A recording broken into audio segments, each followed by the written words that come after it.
main di ES ya? Enggak. Banyak salahnya. Banyak salahnya. Kan tidak terbiasa dengan lagunya mungkin ya? Iya. Iya pasti. Tapi emang biasa nge-pop mungkin. Tapi semenjak sekso aja. Dari dulu waktu kuliah mah ada ini sih. Klasik. Hobo itu yang lebih besar. Bukan kecil. Buat orkes itu. Hobo. Terusnya OE. Hobo. Dari kuliah sampai sekarang. Dari kuliah sampai beres. Itu mah kayak alat wajib sih kalau di orkestra sebenarnya. Hobo tuh. Untuk pemanis. Tapi kalau basic misalkan ke orkestra alat tiup apa dulu yang basic sih nggak ada, cuman maksudnya kalau gini loh, kalau saxophone kan sebenarnya dia ada alat adaptasi dari diatonis. Bisa dibilang ini alat tradisionalnya Prancis, Adobe Sax namanya. Adobe. Dia yang bikin ini. Yang bikin saxophone tuh Adobe Sax. Ya, makanya namanya saxophone itu kan Adobe Sax. Saxophone. Font tuh jauh kan? Font tuh suara. Banyak parole suara. Bukan. Xylophone. Suara kaca berarti kan. Oh, Gramofon. Font itu suara. Telepon kirain. Oh, tele tuh jauh tuh tele. Font tuh suara. Handphone. Saxophone naon? Saxnya masih nama orangnya, penciptanya. Namanya Adobe Sax. Adobe.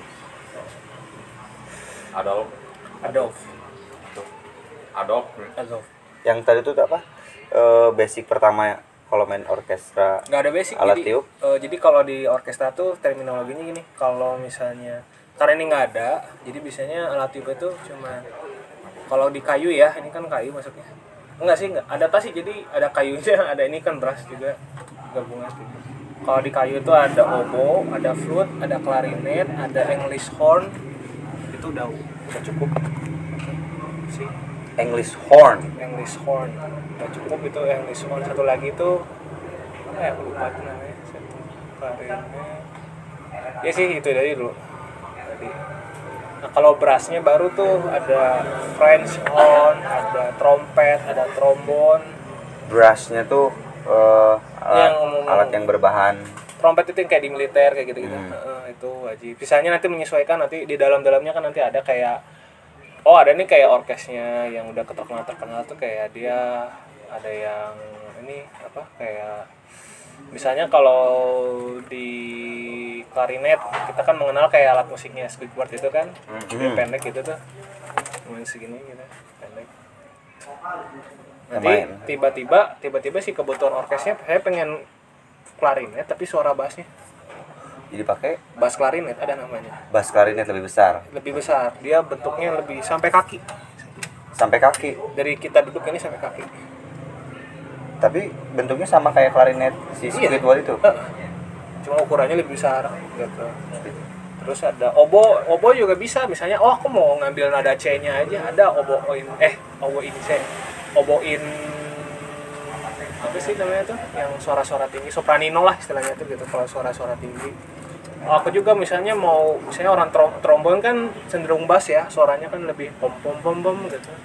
Tiba-tiba saya pengennya ini aja yang lebih darknya lagi, lebih bawahnya lagi. Oh ya udah pakainya bass trombon. Udah trombon, bassnya lagi berarti di bawah lagi. Sebenarnya yang merujuknya ilmu orkestrasi sih sebenarnya. Dan cukup asing mungkin ya. Makanya barat ya begitu. Iya. Ini juga ada, ini kategorinya ada 4 umumnya. jenisnya. Iya, jenis ini tenor. Kebetulan aku tenor. Suara tenor. Oh, kayak Tenor. paduan suara gitu Iya. kali ya. Sopran, alto, tenor, bariton itu umum. Tapi ada juga kalau ada beberapa yang misalnya pakainya kayak apa? Bass itu ada lebih gede lagi. Ada yang kecil banget. Kalau yang dipakai artis-artis yang panjang itu sopran tuh. Keniji pakai apa Sopran. tuh? Sopran. Tapi ada yang lebih kecil lagi namanya sopranino. Segini lah. Iya udah gitu. Jai. Mau main mana? Ada ini memang ada yang kayak gitu. Bukan baby sex sih tapi memang sopranino dia lebih kecil lagi gitu. Tergantung di YouTube. Sopranino ada gitu. Suaranya udah kayak burung aja. Burung yang cuit gitu. Wis. Ya. Tapi Abam sejauh perjalanan kesenian dari tahun berapa di 14 isi Nah, Jogja tuh? Masuk 2014. 2014, Ya, kayak lulus Terus 2020, gitu lanjut 2020, 7 tahun. enggak lah. Setelah gitu masuk STIME di sini akhirnya gue sekarang di Pasca. Di pasca sarjana. Gue di Pasca ngambil kajian. Udah sih. Kalau proses kesenian sih dari dulu juga udah berproses gitu. Cuman kan nggak sedetail gitu. Bukan detail ya sebenarnya bilangnya kayak hanya pembagian aja ya gitu. Kalau kita ngerujuk pada sebuah ilmu klasik ya memang khususnya waktu masih kuliah, tapi kalau misalnya lagi kita bicara pop ya pop aja gitu. Dia punya teologi yang berbeda, sangat berbeda. Secara aplikatif sekarang mungkin ini lebih kerasa karena waktu 2013 tuh sudah biasa bermain atau memang Enggak. ketika 2013 mencoba dari pertama gitu dari awal? Enggak juga sih, memang latihan aja sih, latihan aja. Jadi sebenarnya kalau nggak ada dikotomi harus basic alat harus apa nggak ada. Cuman jadi apa yang kamu pegang alatnya di situ kamu latihannya gitu. Cuman hanya dari repertoar yang nanti kita mainin itu baru nanti ada pembagian basicnya gitu. Oh ini yang kalau mungkin di dikotominya yang sesuai, ada yang grade, kita ngomongin grade gitu kan, dari mulai rendah yang 5, 4, 3, 2, 1. Nah itu kan kita harus ada pembagian gitu. Nanti gitu. Kalau klasik ya begitu, kalau pop bebas. Pop bebas. Sekarang aja yang paling kerasa banyak menggunakan secara aplikasi ya, mungkin main di mana misalkan kayak nanti kan Sabtu menabeh nih. Apakah seringnya di Pop, klasik, pop. atau justru tradisi kan tidak menutup kemungkinan? Enggak, pop sih kebanyakan populer. Kebanyakan pop. Kalau ngomongin totally klasik sih enggak lah, karena klasik itu berbicara tentang klasik seperti kita berbicara karawitan. Yeah. Dia punya karawitan Sunda atau Jawa, dia punya terminologinya sendiri dan cara membacanya. Begitupun juga orang Barat, dia punya terminologinya sendiri. Kebetulan saya belajar pasti nggak akan jauh dengan yang namanya bentuk-bentuk yang sama dengan musik-musik lampau pada zamannya. Kalau di Barat itu ada istilahnya kayak musik Middle Age, terus ada barok, zaman barok itu kayak gitu-gitu kan. Mungkin pernah dengar ada zaman barok sampai sekarang kita zaman-zaman postmodern ya gitu. Ada zaman postmodern dengan cirinya yang ada musik-musik digital gitu ya sekarang gitu. EDM maksudnya postmodern sebenarnya gini, kenapa dibilang postmodern? Karena seluruh karya kita dari mulai sekarang 2021 itu sekarang diciptain apa yang nggak pakai digital. Kita aplikasi pakai laptop, pakai digital. Berarti udah masuknya nyebutnya apa? Kalau dibilang segmen lagu ya udah digital aja. IDM. Kan electronic dance music IDM, electronic dance music. Ya berarti dia bikin memakai laptop itu sudah IDM. Beda kalau kita berbicara zaman dahulu kan nggak ada IDM. Analog. Atau nggak langsung manual, harmoni manual, dia tulis pakai partitur. Jadi bukan IDM jatuhnya. Rizky, awesnya di mana? Ini lewat nih. Sok aja ngelewat aja. Lewat aja. Ya. Jadi kebanyakan memang di pop ya. Untuk di Indonesia sendiri banyaknya pop gitu, sampai yang sepengalaman saya di beberapa orkestra dulu juga banyaknya pop, cuman bentuk klasiknya udah bentuk klasik romantik. Jadi dimana romantik itu kan sebenarnya era dimana kebebasan. Saya pernah ditanya apa sih perbedaan cara kita berkarya zaman dahulu alias misalnya kita berbicara middle age dengan yang romantik. Dan romantik itu ada pembawaannya yang sekarang kita hidup zaman sekarang kan, musik-musik sekarang. Saya bilang begini, ada beberapa terlihat dari isi sastra atau dari bentuk musiknya yang tidak ada pakem. Misalnya gini, saya bedakannya adalah kalau zaman dahulu itu mereka cenderung lebih ada pakem.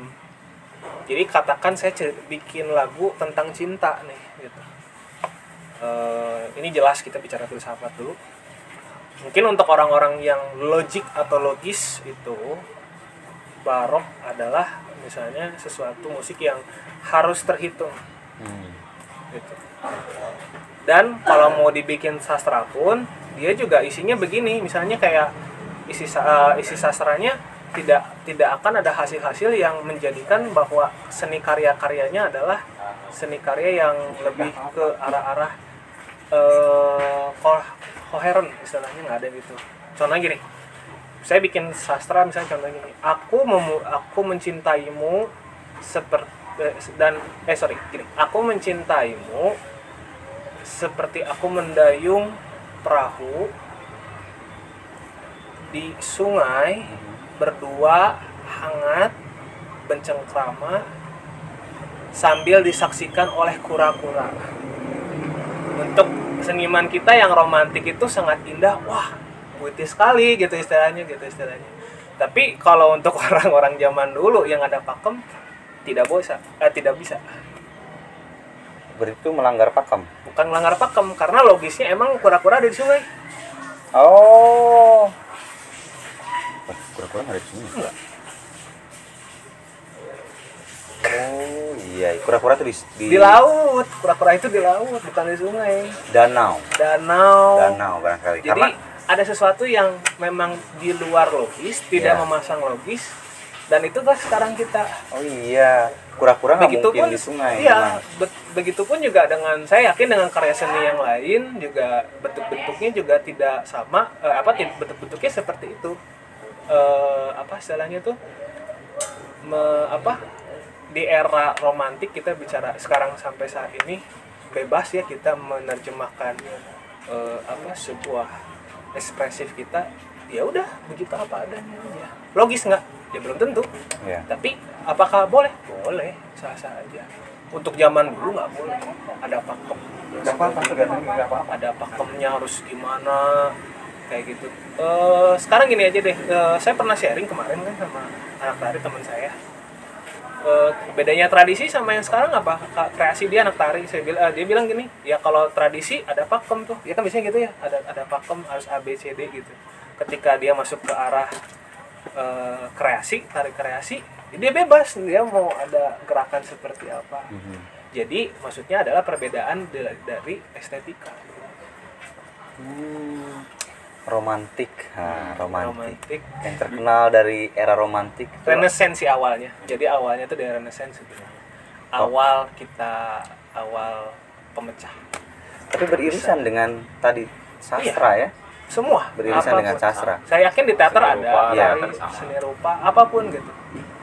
Bisa kasih contoh kayak misalnya yang klasik itu di saxophone kayak nggak ada, kalau di sini nggak ada karena dia alat Adobe Sax itu dia baru ada tahun berapa saya lupa gitu. Itu tuh udah zaman romantik.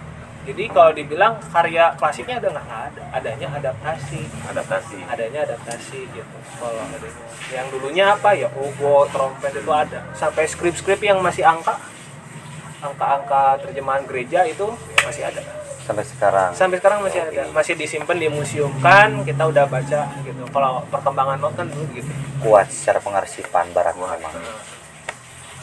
Itu masih ada, cuman kalau untuk saxophone sendiri nggak ada. Dan awalnya juga Adobe Sax membuat musik ini sebenarnya hanya sebagai, kalau kita berbicara cara berpikir masyarakat di mereka itu adalah cara-cara yang lebih romantis lebih mendulukan romantisisme gitu. Makanya keluarlah saksofon, kita mendengarnya kok seksi ya. Oh, enggak mungkin ya. Mau cocokologi tadi kan penemunya Adobe Saxo, suaranya seksi. Seksi pun dari kata itu, dari kata bisa nama jadi Saxo. Mungkin kayaknya bisa jadi sih. Bisa jadi. Nah nanti biasanya kalau di barat Gak nanti apa-apa, ada Kak Ganes. Gak apa-apa, intern juga nanti kan langsung duduk di situ. gitu. Makanya cara nanti kan ada perbedaan lagi gitu. Oh ternyata cara berpikirnya barat di Prancis, Itali itu beda-beda sendiri. Ada yang beberapa repertoarnya dominannya itu ada. Kayak Itali dominan opera. Itali. Ya, opera. Spanish itu gitar. Pantes ada Desperado. seperti gitar Spanyol. Ya. Gitar kayak di Terus Spanyol. ada piano itu Jerman. Itu begitu. Paris itu romantisismenya aja sebenarnya. Coba deh mungkin kalau ada anak teater gitu ya, coba cari kalau ngerti bahasanya, maksudnya kan saya nggak tahu. Kalau itu dicari aja sastra Prancis yang lebih, cara lihat aja deh gitu, istilahnya cara dia memandang Menara Eiffel tuh kayak apa. Tapi kalau secara sastra contoh karyanya lupa lagi. Kemarin tuh emang ada bahasan soal romantik. Pak Ipit ya bilang, tapi hal menariknya di mana zaman setelah romantik itu soal kebenaran itu tidak bisa hanya ditemukan oleh pikiran, tapi juga oleh perasaan. Ya berarti yang terkenal dari era romantik itu Cina, bahwa kebenaran itu tidak hanya bisa selesai dengan pikiran, tapi juga perasaan. Berarti romantik bisa dong ditunjukin itu saksofon romantik zaman-zaman Adobe Sax. Tadi gue mainin pasan deh. Oh tadi kita nggak tahu. Tadi gue sekali deh lah. Satu kali lagi deh. 7 jam. Kalau untuk klasik romantiknya kan nggak ada ya. Paling ini aja yang karena ini spesifikasinya lebih ke jazz gitu. Jadi apa ya sebenarnya?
Udah cuma segitu dong.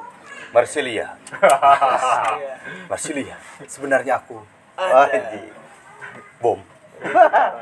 Itu aja sih sebenarnya kalau ya. Itu motif-motif awal. Nah, berbicara motifnya tuh ya begitu. Memang biasanya mereka motif-motifnya tuh pendek. Rasanya pendek dan pengulangan nggak sih? Rasanya pengulangan. Iya. Udah cuma segitu. Ada repetisi. Ada repetisi, terus ada motifnya, pergerakannya disamain. Kalau ya begitu, jadi kayak tadi saya bilang kalau misalnya dibikin sastra tuh mendayung di bawah mendayung aku mencintaimu, mendayung sambil mendayung perahu, itu diulang terus gitu. Mereka lebih fokus ke yang sederhana, mantep gitu. Beda kalau yang berbicara zaman dulu itu kelihatan sekali sangat bukan rumit ya, jadi padat gitu. Tapi sulit membedakan tuh kalau sastra ketahuan karena kita bisa menikmati secara bahasa kan. Tapi kalau musik memang agak sulit. Misalkan kayak tadi tuh logika soal di sungai nggak ada kura-kura, ya kan? Tapi kalau untuk secara motif yang memang tidak logis itu seperti ya belum kebayang sih. Gini, motif itu kan sebenarnya kalau di seni kalau di saya di musik barat itu kan motif, berbicara motif itu lebih ke timbre ya, berbicara timbre sih. Timbre apa sih? Timbre itu kayak alat musiknya. Iya, alat musiknya. Alat musiknya. Iya, alat musik. Timbre itu kan alat musik. Motif itu nanti ada yang bilang sih sebenarnya motif itu banyak istilah, ada yang motif melodi, ada motif bentuk, ada motif timbre. Cuman saya bahasanya di holistik aja dulu, bahwa motif yang dimaksud saya adalah motif secara keseluruhan. Nah, motif itu yang tadi yang AA maksud itu adalah dalam membedakannya itu memang terdengar sendiri sih sebenarnya, cara kita mengapresiasi sebenarnya kuncinya ke sana gitu. Beda sih sebenarnya, harus ada perbandingan juga. Kalau misalnya kebetulan saya kalau ini kan saksofon sangat terbatas ya, kalau kelihatan saya di piano gitu misalnya. Di piano, kalau instrumen piano sih sebenarnya bisa nunjukin, jadi padat aja gitu, padat dan jauh pisan gitu. Kalau untuk cara mereka menghasilkan karyanya jauh banget. Kayak dulu kan harus, kalau barat ya itu harus memuja Tuhan, nyanyian puja-puji terhadap Tuhan. Mungkin kalau saya musik barat kebanyakan tentang gerejawi gitu istilahnya. Kayak lagunya Mozart, walaupun dia zaman klasikal ya, ada tahun 1700 mulainya, itu dia tetap ada judul lagu namanya Requiem. Requiem itu lagu untuk orang yang sudah meninggal. Lagi-lagi Tuhan dibawa. Kalau barok berarti J.S. Bach kan misalnya gitu. J.S. Bach berarti dia masuknya juga bawa-bawa yang misalnya minuet, misalnya bentukan gini. Kalau di barat itu nggak kayak kita, nggak kayak romantik atau ini kan. Jadi kita mah judul teh isi pokok gini. Judul teh isi pokoknya. Iya. Kalau mereka nggak, judul itu bentuknya. Jadi kayak minuet, misalnya J.S. Bach klasik minuet itu sebenarnya lagu untuk menari. Makanya 3/4 tuh. Oh, nanti ada ini lagi, misalnya ada kantata. Kantata tuh buat penghiburan. Kantata takwa. Hiburan takwa. Ada kantata, ada oratorium gitu. Itu zaman dulu begitu. Semuanya juga. Kayaknya semua begitu. Kalau di barat, tapi saya bicara konteks barat begitu. Ada opera kan di sana juga. Oh, maksudnya tidak logis. Logisnya dalam artian ada hitungannya, ada per meternya. Ada akustiknya, ada organologinya. Ya. Dan nggak mungkin yang namanya zaman istilahnya, bukan nggak mungkin, dan rata-rata pagelaran yang diadakan pada zaman dulu, misalnya barok tahun 1600-an itu hanya diselenggarakan di, kalau nggak di gereja, di sebuah oratorium khusus. Nggak ada istilahnya karya klasik tapi outdoor gitu. Outdoor atau tunggal tanpa gereja. Tunggal nggak, tunggal dalam artian nggak, tetap harus dibawa tanpa tetap gereja gitu. Tetap dibawa, tapi unsur-unsur tetap dibawa. Acara seremoninya seperti itu. Maksudnya acaranya tuh bukan di gereja atau bukan untuk gereja, dia tunggal nggak sih, enggak ya, tetap harus dibawa gitu. Kalau nggak tentang gerejawi, perang. Dan era industrialisasi itu yang merubahnya. Apa buktinya? Renaissance itu kan era industrialisasi. Kita juga sebenarnya era industrialisasi juga adalah era di mana mulai masuknya modern kan. Kan gitu, penandanya seperti itu. Gara-gara industrialisasi, semua cara berpikir kita berubah. Apa-apa dijual, ya kan? Apa-apa dikomersiali, kan gitu. Nah, itu pun juga zaman dulu tidak boleh dikomersialisasi. Misalnya dulu kayak Elizabeth itu dalam sejarahnya itu mereka aja mau ibadah harus ada Gregorian chant, harus ada. Kalau mungkin ya, kalau saya ya berbicara tentang gereja yang zaman sekarang, Gregorian itu masih nggak apa-apa, nggak ada juga. Tapi untuk zaman dulu harus ada. Saking mereka untuk apa istilahnya, masih semangatnya dalam mengekspresikan di sana. Itu dianggap sakral juga mungkin. Dianggap sakral, betul. Dianggapnya pasti sakral gitu. Tidak bisa yang namanya Gregorian tapi kamu hanya sebagai ruang-ruang terbuka gitu nggak bisa. Maksudnya dalam artian ruang terbuka itu ya ruang-ruang di mana kita orang-orang umum gitu nggak gitu. Di luar Khusus kebutuhan gereja itu nggak boleh, bisa. nggak boleh. Healing dia. Memang mereka tempat healing gitu. Lihat aja lirik-liriknya gitu, liriknya tentang ibadah. Kalau tentang ibadah ya berarti tempatnya ada, waktunya diatur, begitulah. Dan pastinya hubungannya apa kalau kita bicara sosiologinya, ada dogma. Iyalah, Pasti. keras dogma gereja apalagi. Iya, pasti ada dogma gitu. Nah, yang tadi saya bilang Renaissance atau romantik, zaman itulah menabrak semuanya, hilang. Setelah berarti ya Iya, yang Renaissance setelah itu semua hilang. Jadi istilahnya mau bicara cinta boleh, lo mau cerita tentang bikin lagu tentang orang tua boleh. Kalau zaman dulu mungkin kalau lu mau bikin frase kata tetap aja Tuhan di bawah. Tentang orang tua tapi Tuhannya tetap di bawah. izin dulu Pernah izin dulu dengar? ke Tuhan. Iya, Galileo Galilei. Pernah dengar? Pernah. Itu tahun berapa? Yang sampai akhirnya dia dijadikan tahanan kan oleh pihak uskup di sana. Gereja. Iya. Iya gereja. Iya kan? Kalau nggak salah soal Dogma kan? Iya. Gara-gara hanya debat masalah matahari doang. Mm-mm. Itu buktinya sama di musik juga begitu. Nggak boleh, yang bikin juga khusus, orang-orang khusus, nggak bisa orang umum, itu nggak bisa. Terus juga cara berpakaian semua serentak, harus pakai putih-putih. Perlu diketahui itu adalah kostum. Yang putih-putih tuh Wig. pakaian-pakaian Wig, kayak itu bukan yang iya, wig-wig. roll gitu. Hah? Itu kostum sampai baju bawahannya.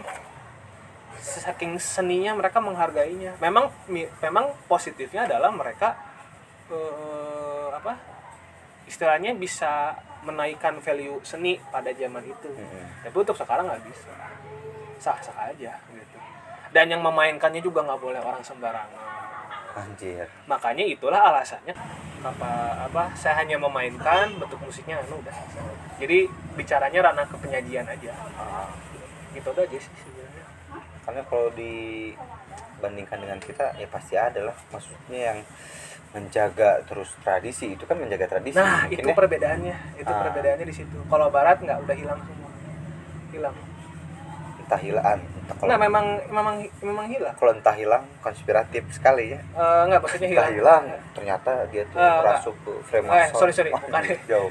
Bukan hilang, tapi lebih kayak ke arah mereka udah meninggalkan sih sebenarnya. Untuk kesakralannya istilahnya. Lebih ke mengikhlaskan mungkin ya. Nggak ikhlas juga. Bisalah, bolehlah katakan seperti itu. Kalau nggak ikhlas sampai sekarang mungkin ada juga tuh yang ortodoks bunuh orang yang seperti itu. menghancurkan budaya kami. Terus juga alatnya juga dulu nggak seperti itu. Alat-alat yang sekarang tuh Iya, yang kita lihat sekarang flute, obo atau trompet itu dulu nggak gitu. kayu. Khusus kerajaan. Kalau flute, kita bicara flute itu kayu, dia cuman pakai pisau gitu. Kayu tuh Ini beras, ini besi, kuningan. si atasnya aja atau semuanya kayu. Kayu. Kalau Terus memang belum ada piano, seperti itunya juga seperti flute gitu nih. organologi flute Nah. yang sekarang. Yang Enggak, dulu. dulu ada perkembangannya. Kalau nggak salah barok tuh cuma 5 awal nadanya. Nada do, mi, re, do atas sama a. Do, mi, re, sol. Jadi 1 2 3 5 1. 5 Iya, nggak boleh. Diatur kan? Diatur di sana, diatur. mereka Sunda kan 5. Sunda 5 kan ya. Jadi cuman ngambil, kalau bicara istilah musiknya ada namanya perfect. Cadence perfect namanya. Ada seperti Iya, 5-1. Akord 5 ke 1, akord G ke C gitu kan, misalnya kayak gitu kan. Ya udah cuma segitu doang. Nanti ada pengembangannya lagi. Kayak gitu. Musik juga sama, musik berkembang. Akhirnya kita bicara ujung-ujungnya ya filsafat yang merubah itu filsafat, tapi dalam artian seni ya saling berhubungan antar ilmu disiplin yang lain. Cara membacanya seperti itu. ya secara Gua random banget sih kalau bisa. bener, tapi emang kalau disebut asing karena ini budaya barat kan, budaya barat. Tapi kalau irisan-irisan pasti ada lah, kayak kemungkinan ternyata kan tradisi di sana juga Ya pasti ada lah Ada. tradisi. Ya, justru tradisinya ya begitu. Begitu. Kalau kita nggak mungkin anggapnya modern di sini. Kalau di sana, karena datangnya baru. iya, Baru. modo. Jodoh. Modo. Kalau di sini kan sekarang udah ada angklung gitu kan. Cuman saya setuju dengan salah satu dosen sih gitu, kayak dia bilangnya walaupun dia alatnya diatonis tapi cara berpikir bermainnya ya kayak degung. Angklung toel itu kayak degung kan. Ini angklung toel. Apakah bisa dibikin chord? Bisa. Berarti yang main 2 orang. Angklung satu. Kalau chord kan langsung 5 nih. Oh, tapi Kejeng, misalnya. batas skor tuh memang berapa 3, ada? dari 3. 2 ya. Dari mulai dari 3. Susah. Iya kan? Berarti cara bermainnya berarti kayak kita main degung. Satu ya kan? Nah, Iya. kan? Tuh, ketawa lagi. Kalau Arumba masih mending, ya kan? Pakai satu-satu. Satu-satu. Mau dibikin chord tapi pukul bukan tiga chord. gimana? Tapi, Oh iya betul. ini maksud saya chord kan triad pasti Triad. 3. Saya CEG berarti ada 3 kan? Dari lu 3 kan? Sekarang di piano juga 3 kan? Chord kan? Oke, benar. Nah sekarang coba dipraktekin ke toel. 3 itu string, karena itu pembentuk Langsung C gitu. itu apa? C, E, G, C, C, E, G, C. C. Nah, berarti 4 mainnya kan? 4. Gitar bisa, Bisa nih. piano sendiri. bisa kan? Bisa. Bilang, nah toel coba. Posisinya jauh-jauh ya. Jauh-jauh, berarti memang cara mainnya ya degung. Atau lagi satu. Gitu gitu. Di satu nih. Kayak begitu kan gitu. Tidak efisien. Biasanya. Tidak efisien nih. Nah itu yang cara dua arah yang berbeda. Kita pun mengadaptasinya tidak lepas dari karawitan ya, degung ya, cara Iya. bermain degung gitu. Seperti itu, walaupun itu barat diatonis tapi kita tetap cara berpikirnya degung. Terciptalah angklung toel. Oke, angklung toel. Angklung toel tuh maksudnya memang kreasi ya, baru Toel. ya. Namanya juga tradisi banget kan? Toel. Toel. Nggak dipukul, angklung pukul, nggak ada nggak dipukul. angklung enag. Enggak, kan enggak. Cuman kan di enag lah. Namanya nama tradisi banget, angklung toel. Toel gitu kan. angklung geter. Angklung enag di belakang. Itu dari penamaannya. Nah, saya kejadian ya, lumayan menarik. Seminggu kemarin, adikku tuh menikah, dan kebetulan memang kan kalau di Sunda tuh ada Bisa ya? kirap ya, Aman. ada kirap tuh kayak Sekarang Si- saksofon. kirap saksofon kan, yang terkenal kirap saksofon. Karena saya tuh kalau secara budaya mungkin keluarga memang tidak terlalu Sunda, tidak terlalu Jawa karena kan keturunan Jawa, tidak terlalu modern dan tidak terlalu tradisional. Tapi kan ada irisan perkembangan secara seni di kampus, mintalah kirap tuh pengen pakai saksofon, tapi melakukan ayun ambing, menolak pasep si nu saksofon teh. Kalau sampai ke pertanyaan nggak bisa, nggak mungkin ya kan sih. Paling jadinya bukan nggak bisa, bisa, tapi karakternya ketika dipadukan dengan Suara bukan saksofon saksofonnya dipadukan dengan si backsound kan mereka pakai kecapi kan, enggak, langsung aja. langsung saksofon. Berarti ya pembawaan karakter seksu Berarti kalau bisa kan, bisa. alasan bisa mah, kalau alasan nggak bisa nggak mungkin. Nggak Pasti bisa. ada kayaknya mungkin secara sikap mungkin. Nggak sih, bisa. Nah, pertanyaannya ini lebih ke kayak alat-alat seperti ininya dimainkan dengan lagu-lagu yang sangat tradisional. Apakah etis atau tidak? Waduh, kalau kita bicara etika nih agak panjang nih sebenarnya. Karena kan tadi zaman kan kita udah apalagi sekarang mungkin udah melewati zaman Renaissance, juga sudah melewati zaman modern. Kayak sekarang gini, paling saya ngeresponnya gini aja ya, kita etis enggak gitu. Nah, kita etis tuh berarti etika ya. Iya. Gini, paling jawaban sederhananya cuma gini, tergantung konvensinya. Berbicara etis itu kan berbicara tentang kesepakatan di sana. Ya, memang. Etika itu kan ada 3. Ada bukan etika, ada 3. Ada logika, ada etika, ada estetika. Logika itu kita harus lihat kesepakatan secara universal benar atau tidak. 2 tambah 2 4 gitu misalnya. Estetika, lihat orangnya. Menurut dia indah, menurut saya tidak. Nah, etika saya bicaranya adalah lihat dulu konvensinya. Konvensi itu kesepakatan. Konvensi itu kesepakatan. Misalnya begini, kita di luar musik dulu ya. Saya biar analoginya biar gampang. Di kita yang namanya makanan harus dihabiskan. Ya kan? Kita beli makanan atau masak, kita makan dihantarkan sudah di piring, kita makan harus habis. Etisnya yang sudah diajarkan atau kita lewat lingkungan, konvensinya begitu. Tapi beda dengan orang Bali yang sebelum makan habis berdoa dia ngebuang dulu, atau dia ke istilahnya kayak kalau di Kalimantan kan juga gitu tuh, dia ngebuang makanannya dulu ke tanah. Kayak sajen gitu. Kayak sajen atau apapun ya. Kita ada beberapa terbalik. Enggak, maksudnya di gini sorry. Nah, ya, kita ditidurin gitu. Sampai mana? Konvensinya.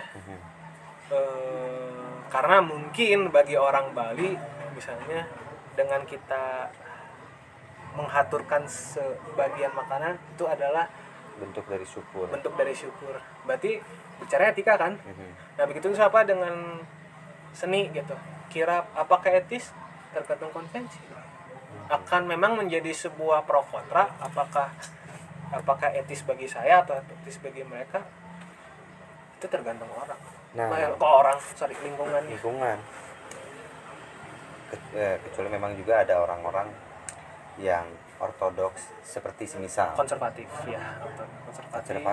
semisal ormas Sunda. Ya. Kenapa ini kok sabilulungan atau lagu-lagu Sunda pakai saksofon, tidak menghargai, atau lah itu yang paling kentara. Juga mungkin ada pasepnya. Pernah dulu 3 pagi pernah ngedengar lagu 3 pagi yang dia main bertiga tapi pakai cara-cara seperti main bunyinya seperti bunyi kecapi. Bunyinya tuh kayak kecapi. Pas itu agak menolak karena ya kalau mau bunyi-bunyinya seperti kecapi ya pakai kecapi aja. Kenapa harus pakai gitar? Nah, itu kan soal mungkin sikap etis pribadinya. Konvensi tergantung lingkungan. Kalau lingkungannya konvensi masyarakat di sana menerima, ya. Kalau konvensinya memang tidak menerima, ya. Karena kita bicara tentang kesepakatan jadinya.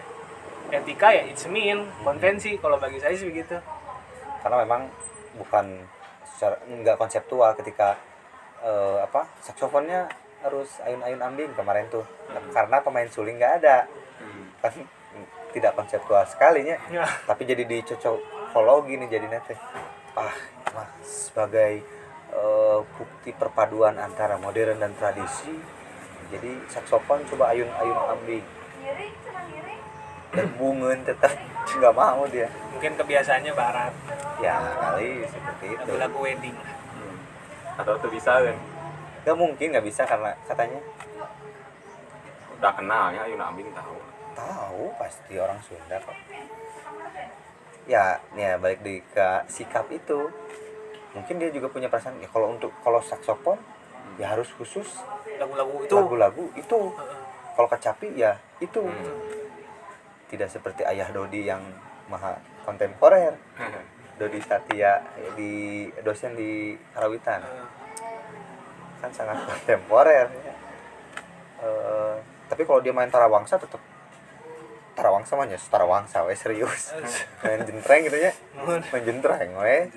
Untuk jentreng jadi suaranya kayak kuda enggak. Tiga saat tewel.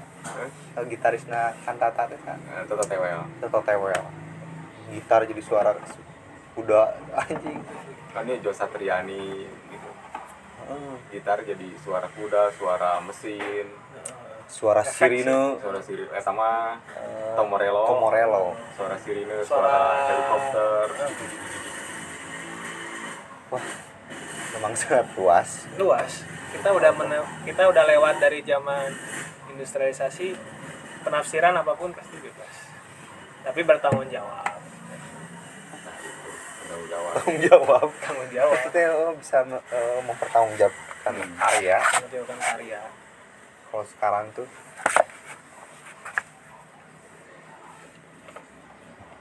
Oke. oke Buat tahun ya teh konten.